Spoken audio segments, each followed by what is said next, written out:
Enjoy the ride with Crystal Petrie Consulting. So inspiring, pushing you to your dreams. Hello, and welcome to another episode of 60 Minutes With. I'm your host, Crystal Petrie. Today with me, I have who I consider an artist of all artists. I feel like she's lived like 3 lives. And lucky for me and for you, she's gonna tell us all about them, but also how art intersects through all of her lives. So welcome. Thank you, Crystal. to the podcast, Jennifer. I'm glad to meet you finally. Yes, so glad to meet you. We've spoken on the phone and via email and text and all of the technological ways, but like I told you on the phone, I feel like you've lived so many lives and you're so young and just gorgeous, and I'm like, she does not look like what she's gone through, Right. which is a good thing. Thank you. Which is an absolute good thing. So I'm so glad that you said yes to sitting down on the podcast and just being open and honest and transparent to educate me and educate my viewers on your life, but also how art has intersected throughout all of those lives. Mm-hmm. Now, so you are an artist. You were a lens-based artist. So explain to me what that is, and now what kind of artistry are you focused on? Okay. Lens-based would be along the lines of a photograph. It's just a fancy way of saying a camera, right? Okay. Yeah, so I mean, it means most of my work was based off of a photograph that I either took or a photograph that I found through my archives, like looking through images that my parents have in a box from the 1990s sort of thing. But yeah, that's where it started off of. It was either me like printing things onto like, how do I explain this, vellum, almost like a plastic see-through sheet, okay. then using that as some sort of form to be able to make cyanotype prints, which would be those blueprints that I showed you from my thesis. So it's stuff like that, or it could just be printing a photograph onto like an inkjet print. So it just really depends. Okay, excellent. So you have gotten away from lens-based artistry now, and what are you focused on now? Oh, okay. Well, I think it's partially because I have terrible ADHD. So I'm very indecisive with my work. One minute I'll be like, ooh, I want to take some pictures. And the next minute I'm like, I'm sitting in the carpool line waiting for my daughter. I'm going to draw a sketch and do that for 10 minutes. Yes. So it just kind of veers here and there everywhere. So I would say multimedia or mixed media. Okay. One of the pictures that you sent me, it makes sense now since you said that. So it was a sketch. I guess you were in traffic. Right. And you sketched like the car in front of you, and then you sketched your side mirror. Right. Right. So let's talk about that since we kind of brought that up. How does that work? Are you just like bored? I'm going to do this or what? Yeah, I mean, it's more so like you got to continue your art practice or you'll lose it. You know what I'm saying? So sometimes I'll feel a little bit distant about my camera, and you know, I don't want to use my phone at the time. Your camera on your phone can only go so far. So I'll be sitting in traffic waiting in the carpool line to pick up my daughter, and I sit there for like, oh my god, like 20 to 30 minutes sometimes. And I'm just like, I just need to, my car's off, and I'll have my little sketchbook and I'll just start sketching what I see until the cars start moving. That's it. So what about like the car in front of you, the side mirror made you decide to sketch that? I think it's probably because of undergrad academia and just being, you know, what we learn in school and how we know what would be an interesting perspective in art. So I'm just like, I'm tired of just looking dead on because I already look dead on when I'm driving. So let me think of a different way I could do this. Since I'm parked, what's a different way that I could show the viewer this drawing? So that's kind of what's running through my brain, just trying to change it up a little bit. Yeah. Okay, like the creative that you are. Right. Yes, yes. When did you discover art, or did art discover you? Oh gosh. Probably a little bit of both. I feel like I had been drawing and painting and doing all the little like formal sort of stuff when I was younger, but I really didn't start being like, oh my gosh, I love this until probably freshman or sophomore year in high school. I took a darkroom class. So I learned how to use a an old school camera and be able to shoot film. And I was just so fascinated with that, and like being able to print your own photographs and not have to rely on going to Walgreens and printing them how we used to have to do it, right? So I got really interested in that, and then I feel like it just kind of took off from there. So the dark room, that's like what we see on TV where they go with in the little and red shut lights. and they have like this liquid that they put it in. Okay, just want to make sure. So you have a lot of levels to you, and as I talked about, you've lived a lot of lives. So I want to make sure that we have a chance to talk about all of them, or at least a lot of them. So first, explain to me, one of the things that you emailed me spoke about, you use your art to discuss suppression and educate about that. What is suppression? What does that mean to you? Ooh, suppression. Well, I feel like just as women in general, our voices are normally suppressed because we're women, and men always have the voice over us, and it seems like 9 times out of 10 they're not listening to what we have to say. So I try to use my work to express some of how I'm feeling in certain ways. I can go a little more into that when we delve into the work, but yeah, I mean, it's that, and then like, we don't really have access to be able to, like make decisions for our own body and do all these sort of things that we should be able to have, and it's just like things are not equal, and that's a problem. So I'm making work to try and like release some of that stress and feelings that I have towards it.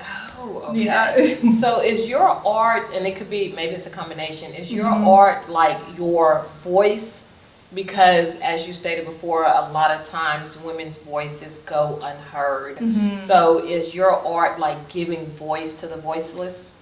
I would say sometimes yes, but sometimes it's just me spinning my work on its head and using like a dark humor form to have you look at something a different way. Like, for example, I know you looked at my new work, the commute and custody work. I have a lot of work where I was tufting letters, and that means they're almost like a rug sort of thing. So I'm using a tufting gun, and I'm setting everything up, and I'm doing all of this, and it's like so time consuming. But I think it's also part of the journey that adds to the artwork that I enjoy, just like the darkroom thing, right? I love to be able to experience developing and doing all of that, but I just feel like, I don't know, for example, the phrases that I'm using in commute and custody are actually from text messages from my ex whenever we were splitting up. So I was like, how am I going to make work and also release this tension and stress that I'm going through? Because when I first got into grad school, that's when I started the series.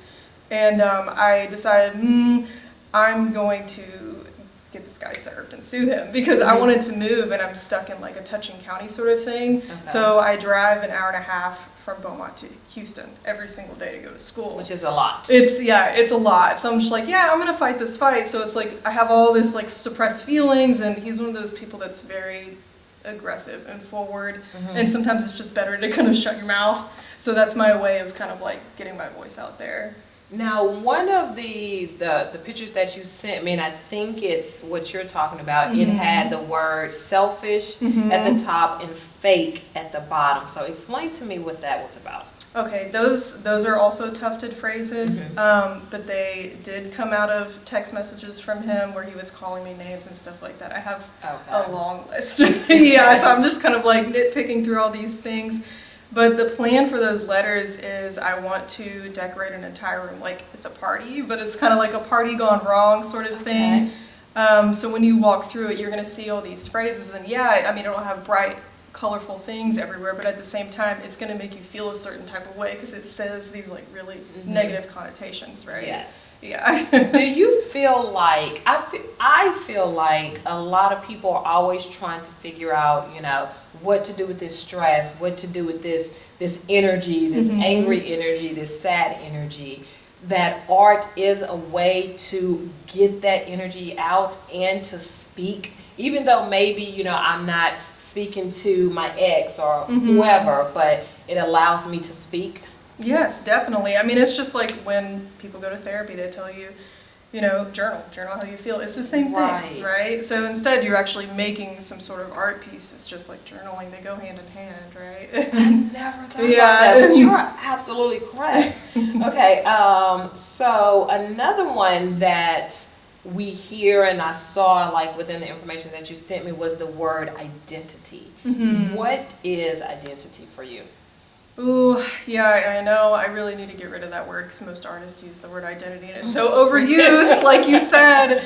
But I mean, I just feel like I have a story to tell because I've had, like you said, I feel like 3 different lives, and I'm trying to find different ways to express that and, you know, keep someone talking and looking. And even if it just means that my experience resonates with somebody else, that's great too. It's just, yeah, I'm just kind of going at it like I feel like I want to make work for me, and then if someone else likes it, then that's great. And I feel like that's a good way to start in making. Do you think art is an appropriate way, a good way to express someone's identity? Definitely. Yeah. How so? Let's see. Gosh, there's so many ways you can express your identity. You could do it through photographs by just taking portraits of yourself, or you could even make a different persona making photographs, right? Or drawing or sketching or knitting. And I mean, there's just all these different facets you'd be able to do that. But yeah, definitely you can express that. I feel like that's so important because people, I mean, I don't care at what age, everyone's trying to figure out how to express themselves. Right. And I feel like you are giving everyone permission to be able to express themselves through so many different art forms. So it's really, I was gonna say it's really not that hard to express yourself, but it really is. It is. It really is hard to express yourself and to express your identity, but it's great to know that art is a way you can do that.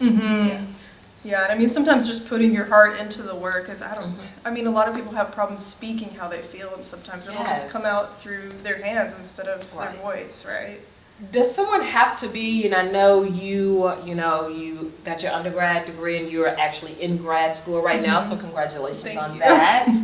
Do you feel like a person has to be like a trained artist to be able to express themselves and express their identity through art? No, definitely not. I mean, if they're interested in art, then just pick up a pencil and go. That's it. Whatever you're interested in, or just get on YouTube. I mean, it's all on there. And it's on this one too. It's on this one too. So let's talk about your upbringing for a little bit. You were adopted. At what age were you adopted? I was adopted at 2 weeks old. So I never really knew my birth parents, but it was a closed adoption. The only thing I knew was, let's see, they received 2 pictures in the mail. My adopted parents received 2 pictures in the mail. But other than that, they had sent letters back and forth a little bit, but I never knew any names. I never knew any addresses. I never knew if I had siblings. I didn't know anything at all. Okay. So, yeah. And is that what a closed adoption is? You don't know anything about like your birth family? Correct. And I mean, I don't know enough about adoption anymore, but I don't think they do it that way anymore. That was 89. So, yeah. Yeah, I'm sure a lot probably has changed. Right. And I know this next question is a really broad question, but can you tell me like a little bit about your adoption experience? I know you were adopted at 2 weeks, but like growing up, understanding that you were adopted, what is that like? Oh, I can definitely tell you about that. Okay. It's hard. It's very hard because you feel like you just don't fit with anybody. You always feel like a societal outcast, and it's almost like I was born into being a societal outcast, right? And I know I had some issues with family members where they would comment about how I wasn't blood related, so I wasn't exactly part of the family. So it made me feel like I was kind of, looking through the window sort of thing. But no, it was pretty difficult. My parents gave me those letters when I was about, I think, 6th or 7th grade, so I would get really immersed in that. I remember trying to search whenever we had dial-up on the computer, and it upset my adopted parents, and they're like, let's not do this right now, right? So yeah, I had a lot of problems navigating through that as a kid, but let's see. When I think I was a sophomore at Lamar, I was 28, 29, I did one of those 23andMe tests. Yes. And it linked me to my half-sister. And then my half-sister linked me to my father, my biological father, and then it all just trickled down from there. I have like tons of siblings and all these other things. And I'm just like, wow, how do you navigate that? Yes. You know, like, it's like I'm in my 30s and it's like, do I try and build a relationship with these strangers, but really we're related? So it's like this whole weird dynamic. I don't know how to navigate. Yeah. Oh my goodness. Yeah, that, I mean, navigating a family by itself is a lot. For I don't care who your family is. Right. But adding in like these outside things, that really ups the ante. It does. What age did you or did you always know? Were your adoptive parents always very just open and letting you know that you were adopted, or did they wait until you were like 12 or 13? They waited until I was like 12 or 13. Oh, yeah, just to be safe. Right. But yeah, it's such a touchy thing because when is the right time to tell someone something like that? Yeah. Did you feel, and I'm asking because I was not adopted and I really just do not know. Did you feel like truly loved by your adoptive parents? I did. It's like I did, but at the same time, I have a lot of abandonment issues. Oh, so it's like, I know it's something I need to work through therapy. But I mean, it's just something that comes with being adopted. You're going to feel like they're always going to leave, right? Oh, okay. That makes sense. Because your birth family, okay, that makes complete sense. Do you feel like you, like on the other side of this, do you feel like that you ever truly 100% loved your adoptive parents? I would say so, yeah. I mean, they're great. They're great parents. It's just the only issue I had is like we had nothing in common. And I know that can happen with blood-related families too. It's just, I just always felt so out of place because we don't even have similar, we don't have any similarities at all. Like my mom is really short, my dad looks nothing like me, and then there's just me, and I'm just like, oh no, where do I fit? And whenever we have little family reunions and stuff, it's the same. Yeah. Yeah. Now, I know you said you kind of picked up art like younger, then when you got to high school, you really immersed yourself in it. During this time of you trying to navigate like being adopted, especially like 12, 13, you're hitting puberty, hormones are going crazy, and then this bomb is just dropped on you. Did art help you out in any way during that time? Oh yeah, definitely. Like, oh my gosh, I think just from my experience of being adopted and moving up and trying to navigate that alone, I feel like I wasn't really sure what I wanted to do. I just knew that I liked art, and I didn't know enough about going to college either. Like I started at a community college as well after I graduated high school, and I was just kind of like, I'll go to this class, but I'm not going to go to this one. So I was very like in and out, and then finally I decided to commit years after that. So I mean, yeah, it definitely has helped. I never knew what I wanted to do, but I knew that I loved making, so. Right.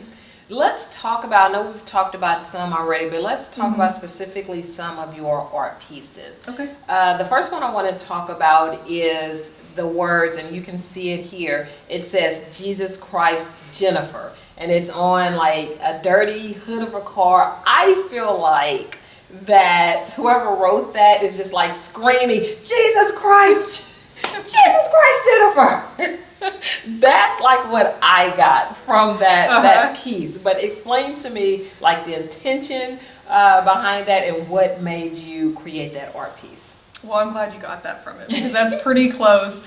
But I mean, just like the tufted letters, that was actually where I started before I started making, physical letters.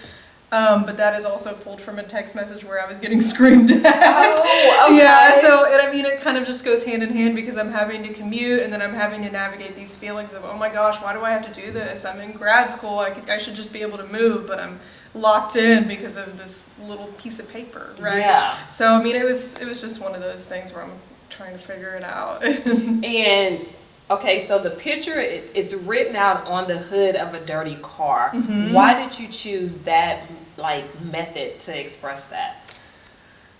I feel like it's so familial to all of us. We all, and plus that's my car. Oh, yeah. Oh my God. That's my car. I'm sorry. I'm just calling your car dirty. I'm sorry. It's always dirty. It's okay. Yeah, I mean, I drive a really old car, but yeah, I mean, it's on my car. It's the car that's taking me A to B, then B back to A every day. So it just kind of felt really personal for me to write it there. Okay, understandable. So let's look at this next one. This next one is the in red, the past due stamps like all over the white piece of paper. And I feel like a lot of people, including myself, have seen those past due, Crystal, past due stamps everywhere. But explain to me, like, what was your intention behind that and what are you trying to convey? Okay, let's see.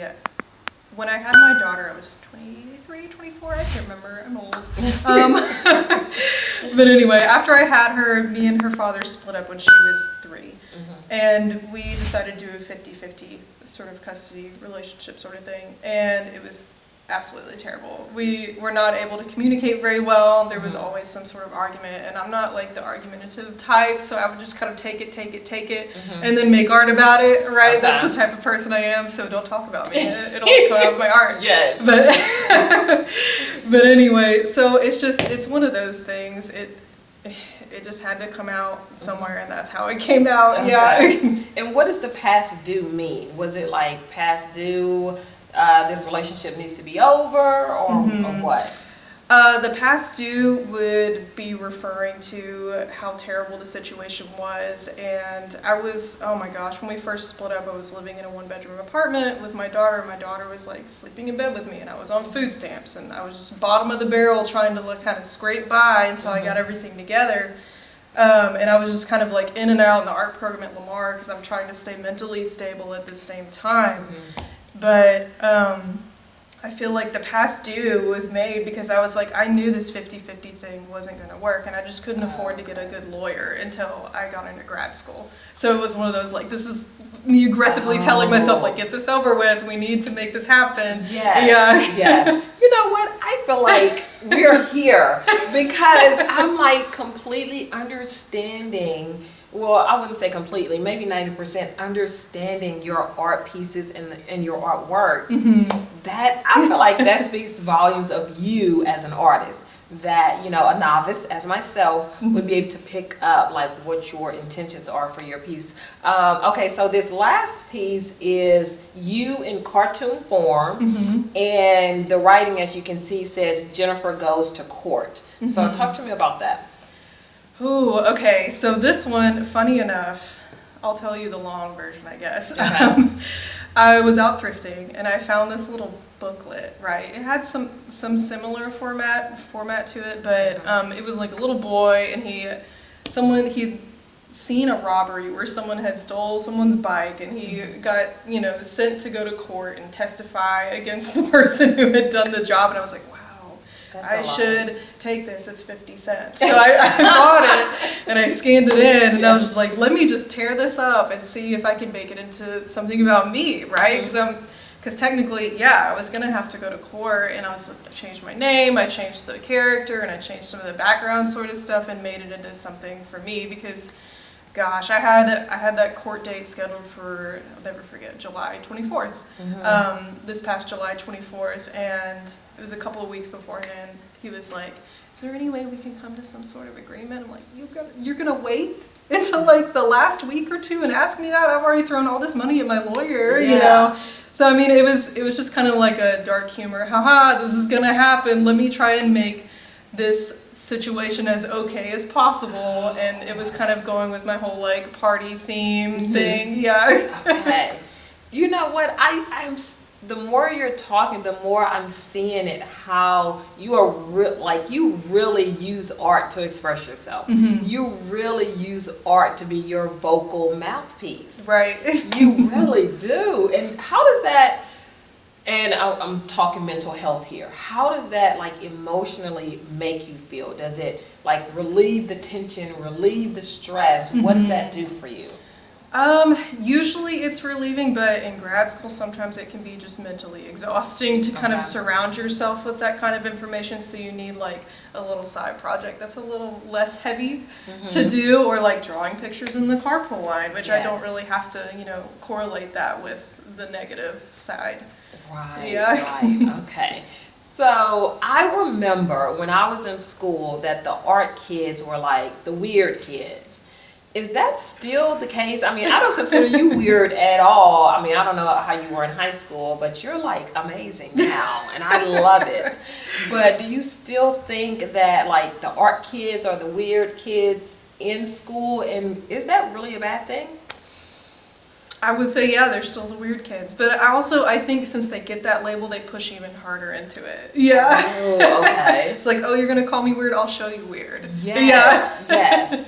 So I don't think, especially if they're leaning into it, I don't think it's a bad thing. No, not at all. Yeah, and Right. everybody really is weird in their own kind of like way, Mm-hmm. whatever that presents itself like. How often do you work on your art? I know you were talking about that art is a perishable skill, which it absolutely is. Mm-hmm. So how often do you work on it? Oh, man. See, I've had this conversation with your last guest. It's like any artist would know that even if you're not making, you're thinking about it. Okay. And you can't turn it off. And it's kind of annoying sometimes. Yeah. So it's just like, oh, I should make this thing. I can make this thing with this thing. And you're just like, okay, turn it off. I actually want to eat my dinner with my family. Right? Yeah. But no, I mean, physically making, I'm probably making something at least once a week, or like looking at art or applying for something. There's always some sort of fashion that I'm applying the art form, right? Okay. Is that like a true testament that I am an artist, this is what I'm meant to do? If you're like always thinking about it, you can't eat but you're thinking about art, you can't sleep but you're thinking about art, is that like a true testament that this is what you should be doing? I would say so. Yeah. Unfortunately sometimes, but yeah. With your art pieces, how do you know, and I know you said that you make art for you specifically, but how do you know if it's good or if it's bad, or do you just consider it art whatever comes out? Are we going to talk about grad school? Is that what we're going to talk about? Because I can pitch some grad school. I can pitch some Lamar if you need that. Lamar University. But no, I mean, I really think what was the most helpful is all of the feedback from professors. And I just, after graduating Lamar, I started working, I'm not going to give a name, but I worked at a middle school as an art teacher in Beaumont. And I did enjoy it for the advanced kids, but the kids that didn't want to be there, it made me not want to be there, right? Because they were just kind of taking my class, they're just like, we're not going to do anything. Because they have to, right, at that age. Exactly, and they don't really care about the grades in that class, so it's just like, why am I wasting space? Why did I get this degree to teach these kids who don't care, and the school system doesn't care about it, so it's just like this whole thing. But no, I really think just the feedback from professors is always fantastic, or even just, oh my gosh, just even emailing them some work, or email somebody that you're inspired by some of your work, because what's it gonna hurt? It's a 50-50 shot that they'll respond back and give you some sort of feedback, or maybe they'll even be like, hey, this work isn't gonna fit here, but how about this show? Or how about this? I mean, there's good ways to get into that sort of thing, but yeah, I can't say it enough. Grad school is a must. At least it was for me. It was saving grace. Yeah. How do people, and I'll ask you specifically, because we live in a world, I feel like, and this is just my point of view, that people can't take criticism. People can't take someone saying, this is bad, this is not good. How do you take that? Do you internalize it? What do you do when, like, one of your professors or like a close friend that you email your work to says, maybe not? I mean, it's hard because whenever you're the artist who made the work, you're so close to it, it's hard for you to see the biggest problems or like analyze it the way that they are from an outsider perspective. But I feel like, oh my gosh, I mean, I've had some bad ones before, and I'll take notes and write down what they think, but I just try to pull out the things that are positive that I feel like are going to benefit me, and then I'll take the negatives, I'll try and step back away from my work and analyze it again and be like, I don't agree, and then move on, right? But if it's something I do agree on, then I might tweak my work a little bit. So it's just, you have to learn how to not be butthurt, which is so hard. Right, Yeah. right. Because I feel like, and I'm no artist, but I feel like if someone is rejecting the art piece, they're rejecting you. Right. Is that how that, or is it not? It does feel like that, but no, it's not like that. I mean, I've had professors come into my studio in grad school from Lamar that came and look at my work, and it felt like they trashed my work, okay? But then I had another person that was in there taking notes, and they're like, that was great, it went well. I was like, were you in the same room with me? That was awful. So, Oh my gosh. Yeah, I mean, it's just, we are great. I mean, I have a great relationship with them, but I mean, maybe my work isn't for them. Your artwork isn't for everybody. That's just the way it is. Yeah. How do you know who your artwork is for? Is that a camera lens? It's a coffee cup that looks like a camera lens. Wow. That is amazing. Did you have that made? Oh no, someone gave it to me for Christmas one year. Oh, they really knew. Yeah, they knew. Okay, that was not part of the interview, but oh my goodness, I'm loving that. Okay. Have you had any work like in art galleries or had art shows? Yes, I have multiple places. I don't know if you want me to start naming. You can name a few. Okay, let's see. I had a show in Denton and got Best in Show for my receipt rug that I sent you. Was that the white rug? Yes, it's the white rug that says somewhere in Texas. Yes, yes. So I was in that recently. I had a show at the Dishman recently with a couple of other grad students, right connected to Lamar. Let's see. I've had a couple of shows at UH because they have, grad shows and that sort of thing. But yeah, I mean, I'm just kind of like dipping my toes in places right now. Yes. Well, congratulations on your Best in Show. I seen that picture. I was like, what is going on here?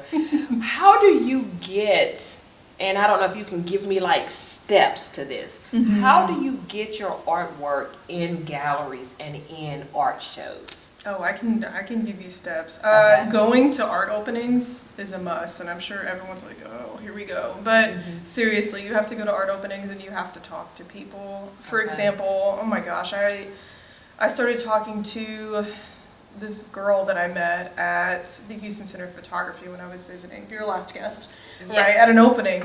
And we were just talking about something ridiculous, like pushing cats around in strollers at the park, just kind of, light conversation, ha ha ha ha.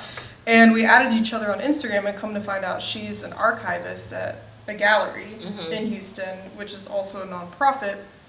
And they reached out to me a couple of weeks ago and asked me to be in a show. So, I mean, it's just people I hate that art's like that still, but it is. You have to open your mouth or you won't be fed. That's it.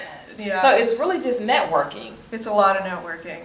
Yeah. But also your stuff has to be good. Exactly. You can't stay locked in your studio or no one's going to know who you are. Yeah. So how do you find out, and I guess maybe with social media it's pretty easy now, but how do you find out like art openings and things like that? Instagram is great. There is tons of openings on there. You could even check call for entry. They may even have some stuff on there as well. Is that a website? Yes, okay. It is a website. But oh my gosh, I would just do Instagram because that's where all the art people are at still. Don't know if it'll stay that way, but that's where they are right now. Yeah. Okay, and do you, like, when you have your art, like, in galleries and shows, do they pay you to, like, showcase your artwork? Haven't got there yet. Haven't got there yet, okay. No. So it's more for the exposure? It's more for the exposure, but I mean, there has been some shows that I'll apply to that are strictly online, or it might be like a physical show where I'll mail my work somewhere where I don't have to pay anything and they pay for the shipping, which is great. Okay. It'll be one more line to add to your CV, but they are only picking first, second, and third place, and it's just like they'll accept, oh my gosh, like 100 applicants. And you're just like, oh my god, please let me be one of the top 3. So it's still kind of a toss-up on trying to get money and get paid for that sort of thing. Is being an artist expensive? Yeah, I would say so. It is pretty expensive. I would say it's probably about the same as if you were going for like a psychology degree or something. You'd have to buy all these books, buy all the supplies. It's going to add up the same way. Okay. Now, one of the things that stuck out to me in the information that you sent me, I know you were married and you had your child, but you also stated that you are a queer woman. So when did you, and forgive me if I say anything wrong on this, I apologize. When did you know that you were queer, or you felt like you were queer? probably middle school and going into freshman year of high school. Really? I thought you were going to say adults. No, I've known, but honestly, I haven't told my parents. But it is all over Instagram, so I know most of my family probably knows. But it's one of those things, like, I just don't feel like I have to verbally tell you, let me be me. That's gonna be why can't questions. Yeah. let me live. Right. Which leads to I have that on here. And I'm speaking specifically for queer women, do you still have to come out? Or is it just like, because I don't have to come out as a heterosexual woman. Exactly. No, I agree with you. I saw that question too.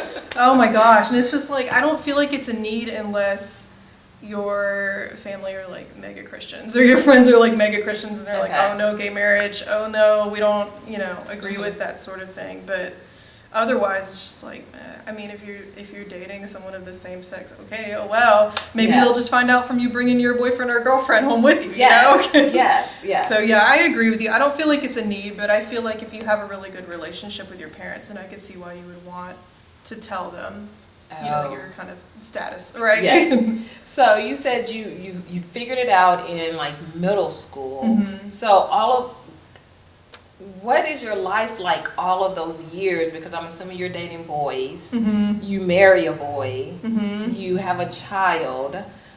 What is that? Are you like suppressing again? We're back to that word suppression. Are you suppressing that identity or that part of yourself? What is that like for you? I feel like sometimes I do have to suppress it depending on the people that I'm around. But no, I think it can be hard sometimes, especially when you know that they're not going to agree with you or they won't accept you for who you are. Mm-hmm. So yeah, it can be difficult. Yes. And why did you decide to marry a man?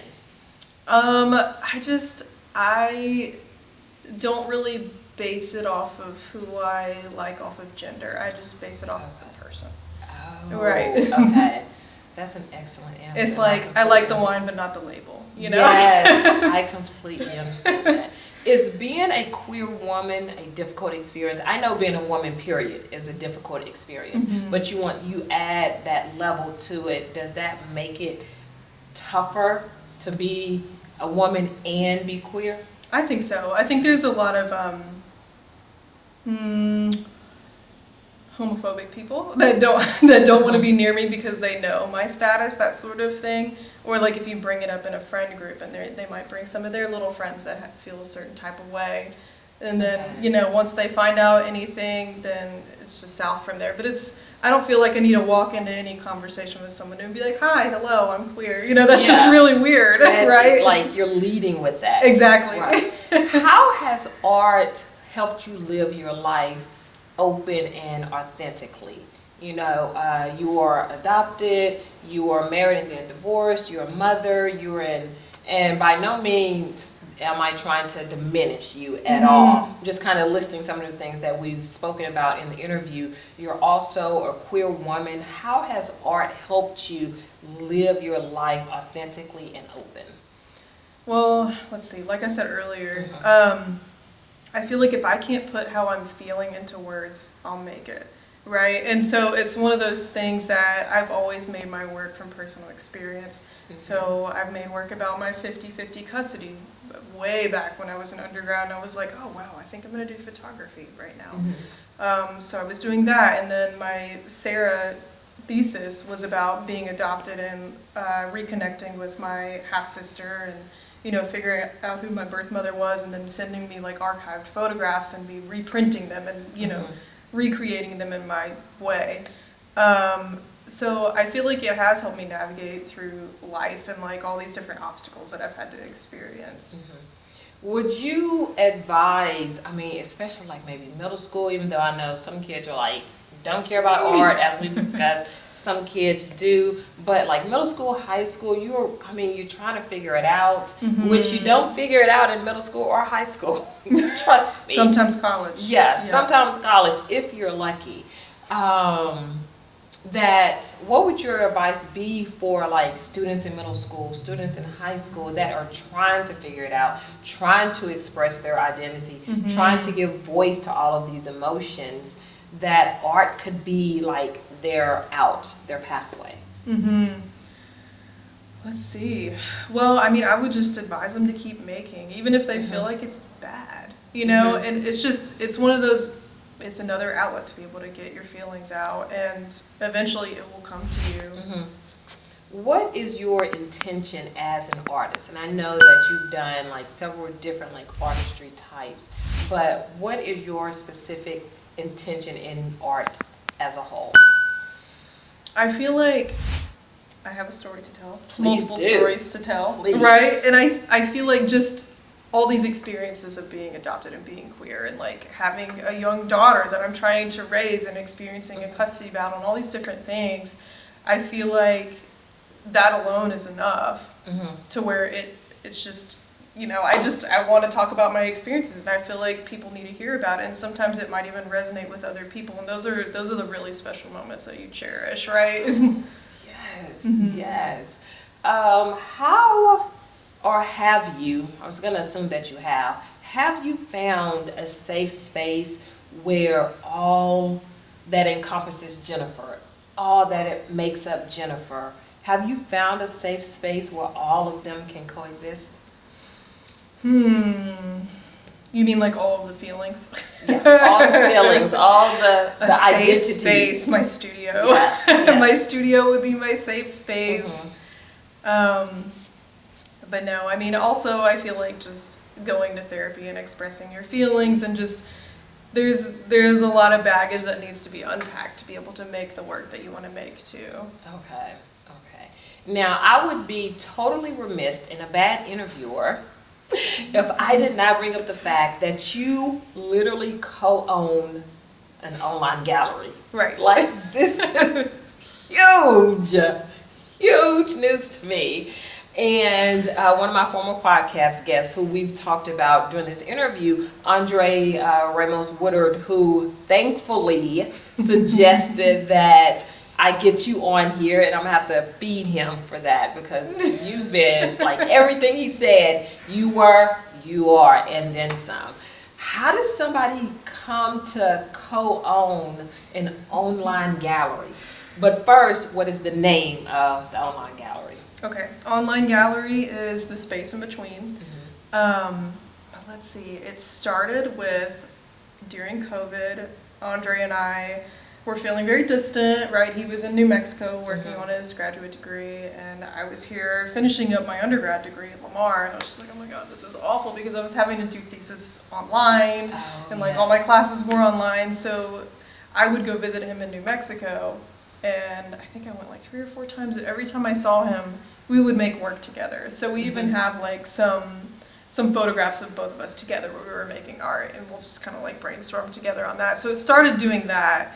And then we were like, I don't like that this is happening in the world, and this is happening, and this is happening. Specifically, what we mentioned before, that you have to know people, right, to be able to get into galleries. We didn't really like that. Okay. We really didn't enjoy the whole, like, it seemed like there were only white men that were represented in galleries, to where they would pay these people to show their work in their gallery and help sell the work, right? Okay. So that's what gallery representation is. So that was our biggest thing, is like, we want people who are not gallery represented. We want people who have not shown in very many spaces. Like, if you've shown at the Met or anywhere like really fancy, I don't want you, right? I'm trying to get the up and coming.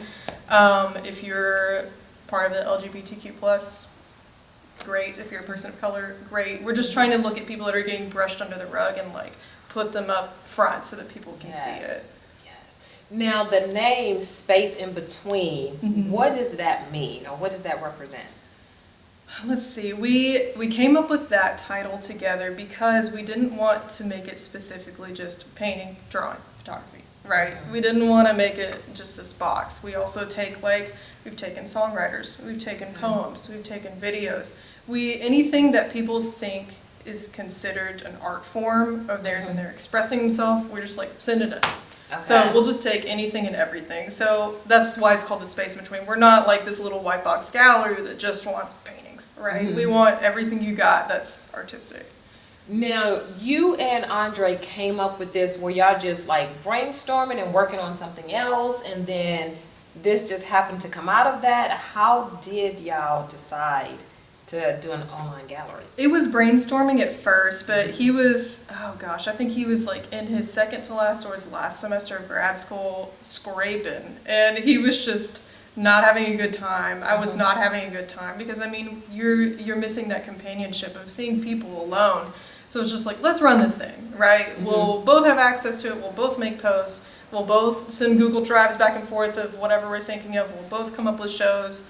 We'll reach out to people if we want them to curate a show for us. So, I mean, that's kind of where it started, and we just kept building it up from there. Okay. Yeah. And if someone wants to submit like their artwork or their songs or whatever the space in between would be for them, how do they do that?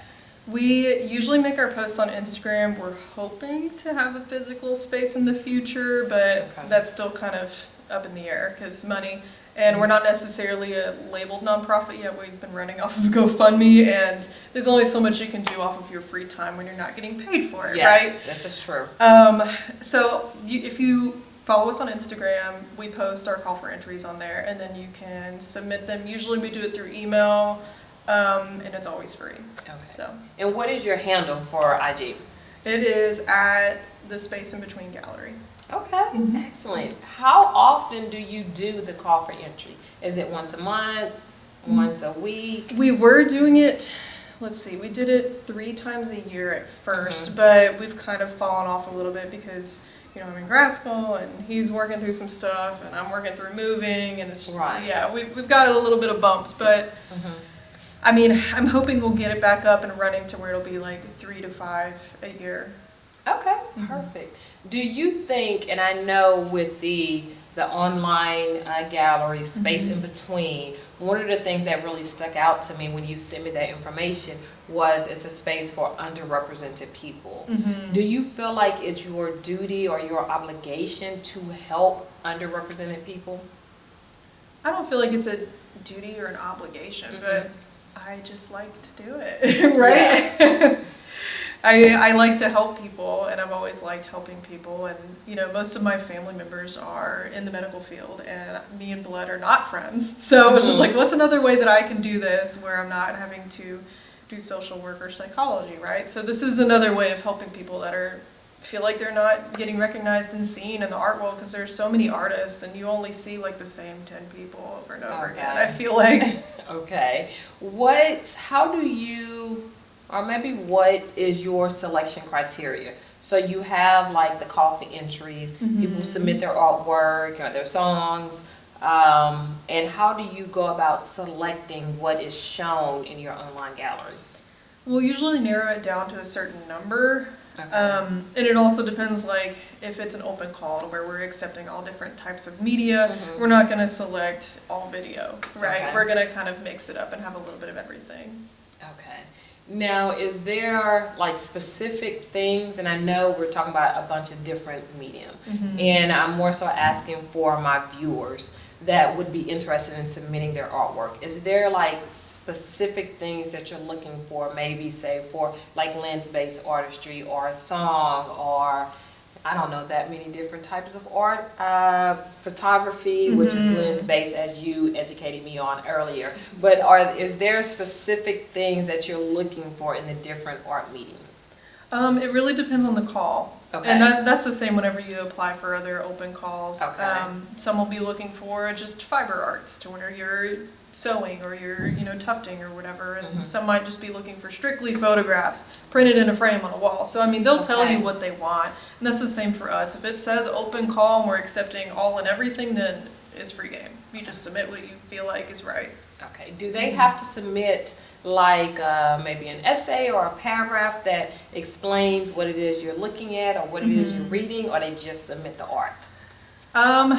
We have thought about doing a blind one, but lately it's usually we take the artwork, we take the titles, and we want a statement so we can kind of get a little idea of who you are and why you're making this and what is it about. Okay. What has, and we're getting ready to wrap up this interview, what has art meant to you personally? What has it meant to me? I feel like it's a way of life for me because, you know, like we mentioned before, I can't turn it off. That's all I think about. That's all I want to do. If it was an option, I would probably make art all day if it would give me money, but that's not, it doesn't work that way, unfortunately. Not yet. Not yet. Yes, not yet. But yeah, it's definitely a necessity for me. Excellent. And my final question for you, Jennifer, is who do you think would make a great guest on the podcast, but you have to help me get them on? I'm going to say, don't let me butcher this, Emily Zazzaro, aka Lewis. I know you just got married. I think she would be great. She's a landscape artist, but she does a lot of illustration sort of stuff, and she has worked at the Dishman Museum that one of your other guests has mentioned before. We're kind of keeping it in the Lamar sector. And the see what art happens sector. in the art sector and Yes. just kind of hear different viewpoints. So I think she would have a lot of good stuff to tell you. Thank you. Thank you so much for talking on camera for the world to see and really just expressing yourself and being so open and honest. And I, you know, when I was preparing for this interview and I was like, she's gone through you've gone through some stuff. I was like, I hope that I set like a safe space for you, just definitely. to be honest and vulnerable, you know, for you to talk about everything that you've gone through. So No, thank you. I really appreciate you've been really easy to talk to. Oh, So don't thank stress you. about that. Yeah. good, because I was really worried about that. I was really worried about like framing, making sure I frame these questions correctly and saying the right words correctly, especially with your queer identity. I didn't want to like mess up on that at all, but you've been amazing. Thank you. You too. Thank you so much. I'm like serious. Thank you so You're much. welcome. And thank you so much for sitting and listening and learning with me and with Jennifer, who's awesome. You can get this podcast and all of my other podcasts on YouTube Podcasts and Apple Podcasts. And remember, you always have time to listen and learn on the go. Pushing you to your dreams. You can be anything. Oh, it goes with purpose. It's time to make it happen.